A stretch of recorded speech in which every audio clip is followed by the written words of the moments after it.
This section, I'd like to talk about the connection to wildlife that Indigenous people have. This is many teachings that Mary Capilano taught my father, who taught me, but not only talking about the stories, but actually feeling them happen.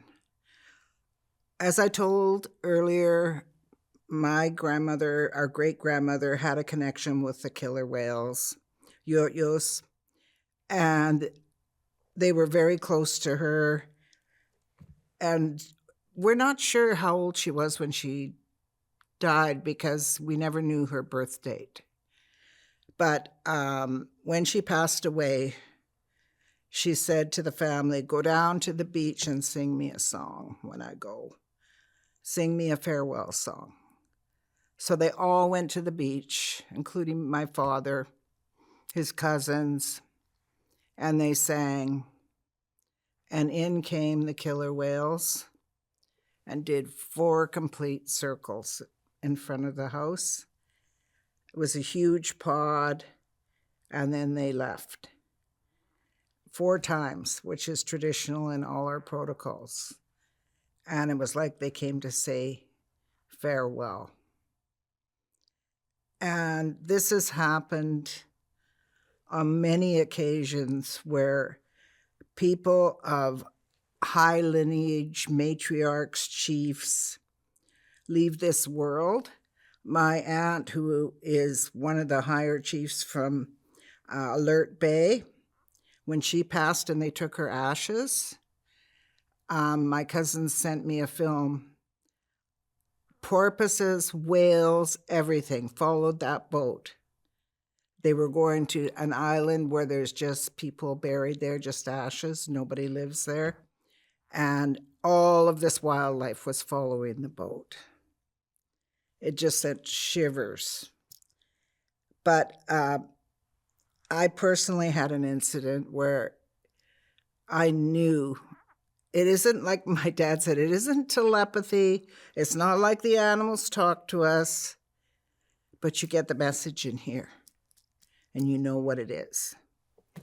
So my dad lived to be 90, but he was failing. And my husband and I had planned a trip to the Grand Canyon in our RV. I didn't want to leave him, and he said, no, you are planning my funeral. I'm not going to go anywhere till you come home. I'm like, you better not. And he said, you're going to need the rest. So I said, okay. So off we went on our adventure. We were gone probably 2.5 weeks. We were supposed to be gone for like a month. We were at the Grand Canyon, standing there, and this big raven came and landed right next to me on this tree, on this branch.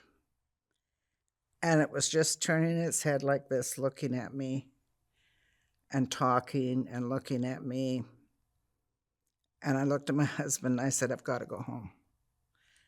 I phoned my mom right away and she said, no, Dad's doing fine. There's no change.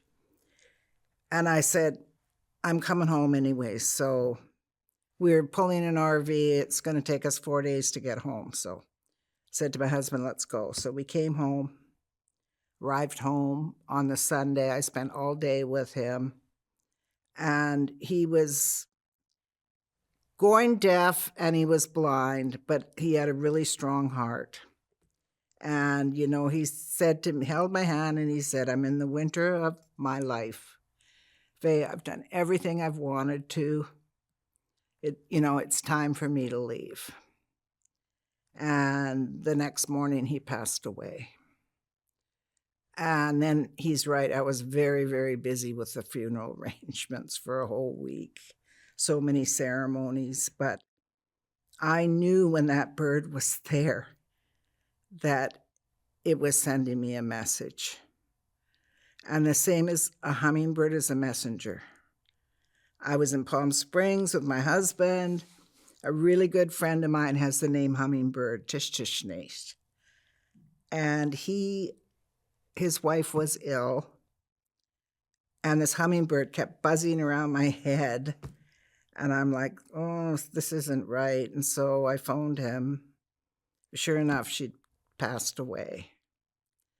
And another time I was on chief and council, and I was really being overworked. I was stressed.